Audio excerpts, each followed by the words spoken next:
موسیٰ صالح جنگی دوست کی زبان مبارک سے ان کے انداز میں بادشاہ نے سنا، بادشاہ کے جسم پر روح و دبدبہ طاری ہو گیا، بادشاہ کانپنے لگا۔ اس نے کہا بابا جی سنو، یہ آیت تو بہت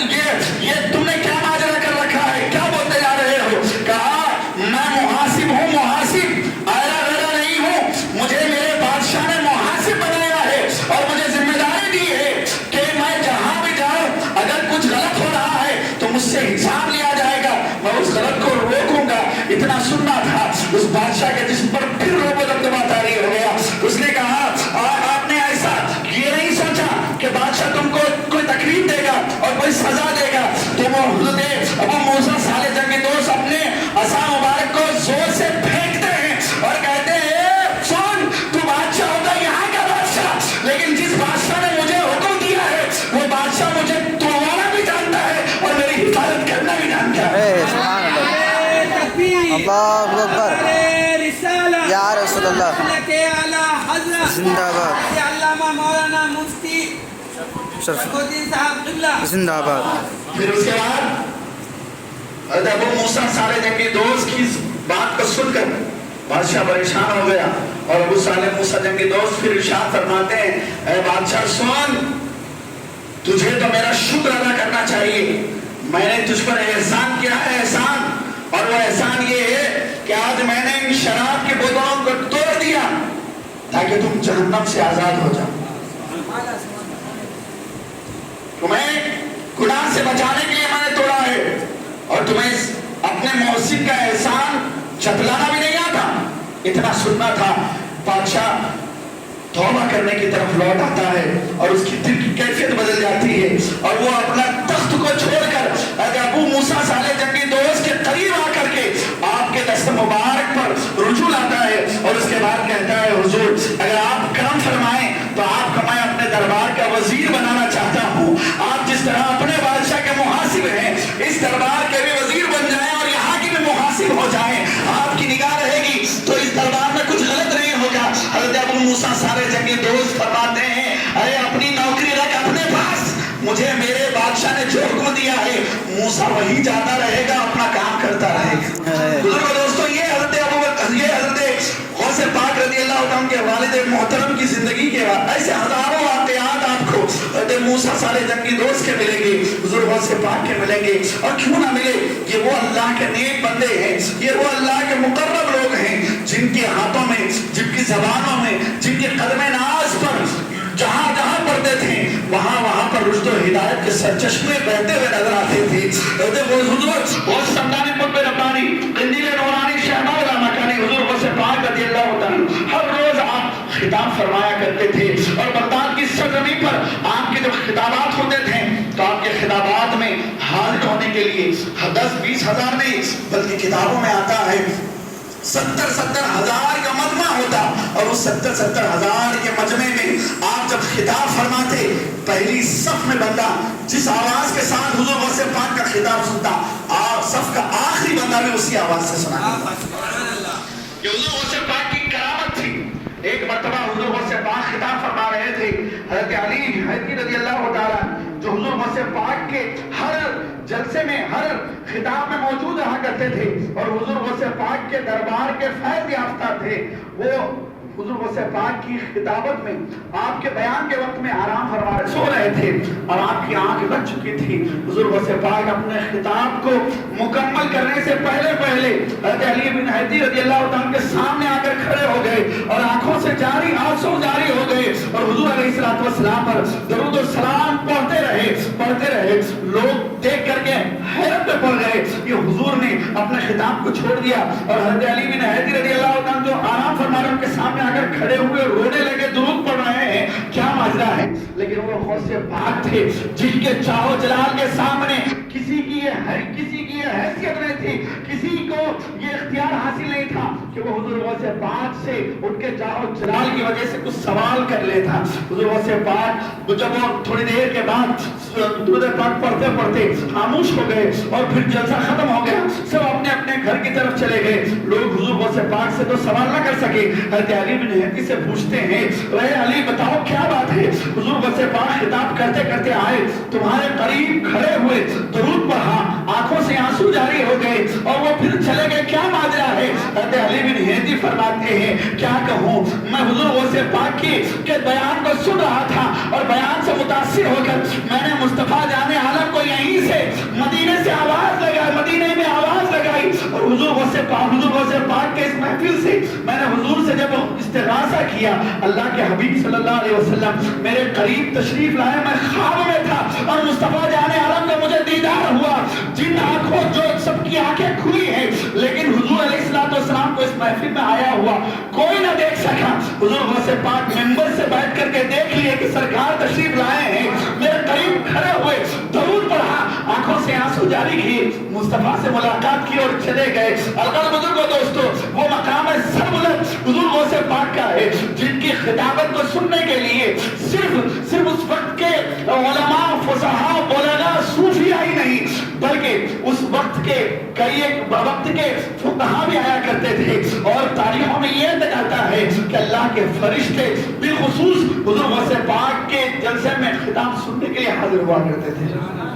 اور حضور غوث پاک کے جلسے کی اور آپ کے خطابات کی بڑی عظمتیں ہیں. انہی میں ایک عظمت یہ ہے کہ اگر حضور غوث پاک کے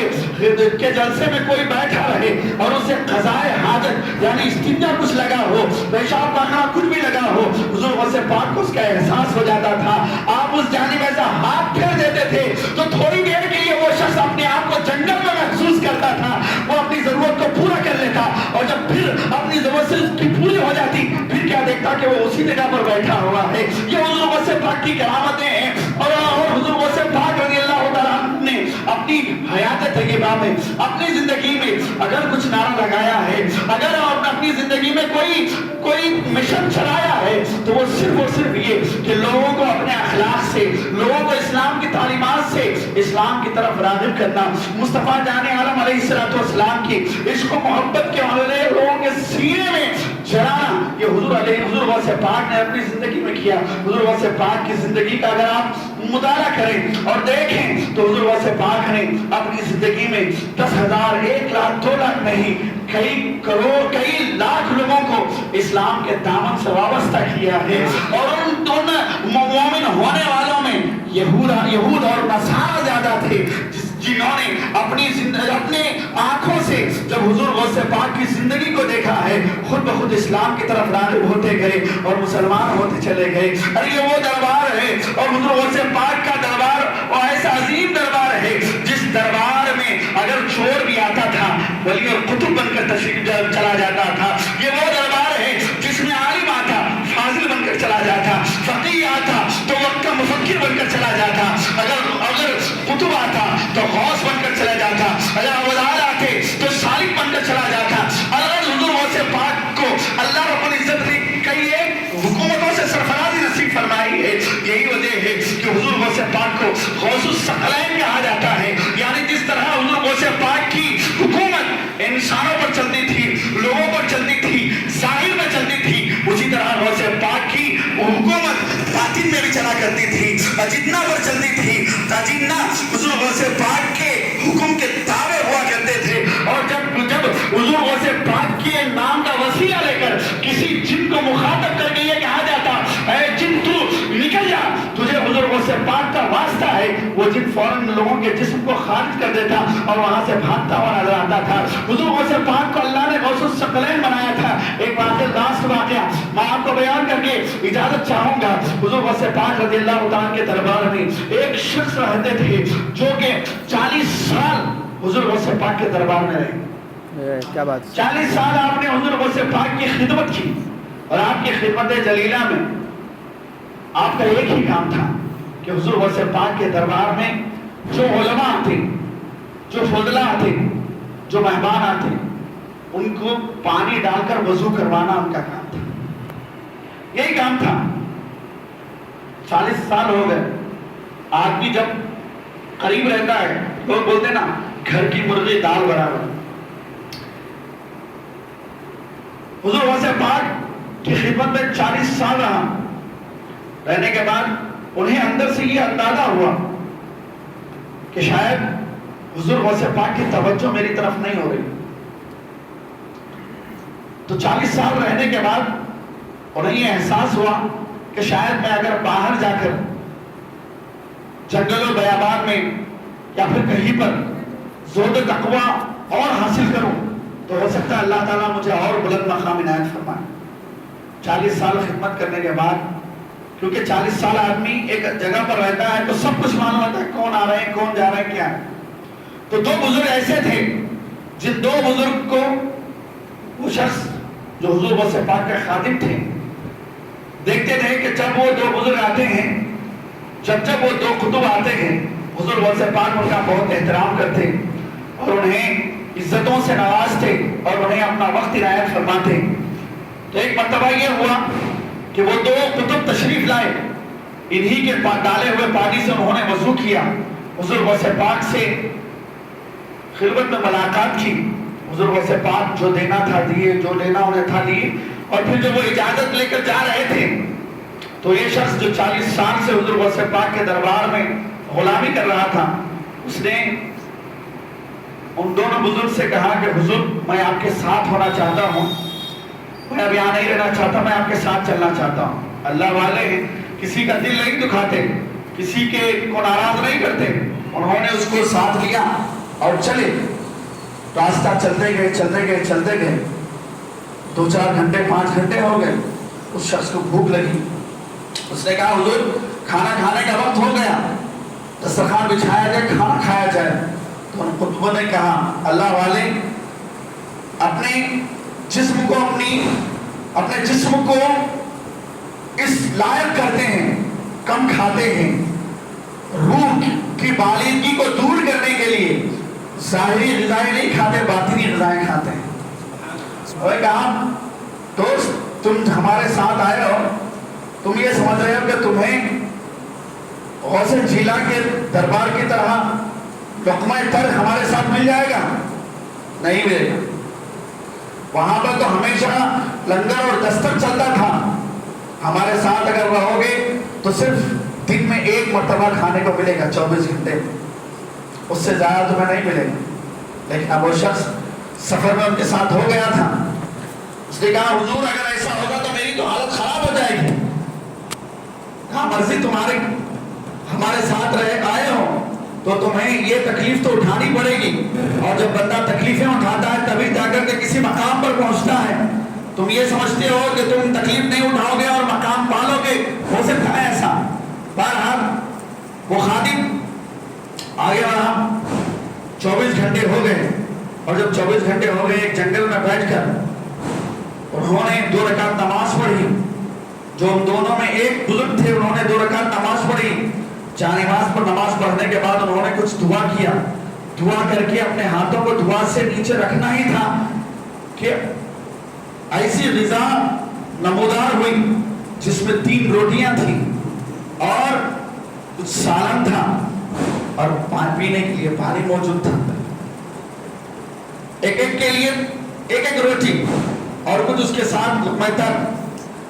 بہرحال جو ہی غذا آئی فوراً وہ شخص جو حضور غوث پاک کے دربار سے آیا تھا، حضور غوث پاک کا خادم، اس کو تو جم کے بھوک لگی تھی، انہوں نے فوراً ہاتھ دھویا، کھانا کھا لیا، کھانا کھانے کے بعد شکر ادا کیا، پھر انہی کے ساتھ چلتے رہے۔ پھر تھوڑی دیر کے بعد کہا حضور 4-5 گھنٹے گزرے تھے، حضور بھوک لگی، کہا آپ نے ہمارا قاعدہ تو کل ہی سن لیا تھا، 24 گھنٹے میں 1 بار کھانا ملے گا۔ الغرض جب 24 گھنٹے مکمل ہو گئے تو وہ دوسرے قطب جو ان کے ساتھ موجود تھے انہوں نے مصلی بچھایا، 2 رکعت نماز پڑھی، اور نماز پڑھنے کے بعد اللہ کے بارگاہ میں دعا کیا۔ پھر تھوڑی دیر کے بعد کچھ لقمہ تر یعنی کھانا اللہ کی جانب سے وہاں پر نمودار ہو گیا، اور اس کھانے کو تینوں نے کھا لیا۔ جب 2 دن اس طرح گزر گئے، تیسرا دن لگ گیا، اب ان دونوں بزرگوں نے یہ کہا سنو 2 دن، ایک دن میں نے کھانا منگوایا، دوسرے دن انہوں نے کھانا منگوایا، اب آج کھانا منگوانے کی ذمہ داری تمہاری ہے۔ کہا حضور میں کہاں سے کھانا منگاؤں گا، آپ لوگ نیک ہیں، بڑے آپ لوگ اللہ کے بارگاہ کے برگزیدہ بندے ہیں، آپ وہ قطب ہیں جن کا غوث پاک احترام کرتے تھے، آپ کو بارگاہ غوثیت میں اعزاز ملتا تھا، اس وجہ سے آپ کی دعاؤں پر اللہ نے کھانا بھیج دیا۔ میں تو ایسا گنہگار، خطاکار، سیاہکار بندہ ہوں، میرے خود نالے پڑے، میں آپ کو کھانا کہاں سے بنا کے کھلاؤں گا؟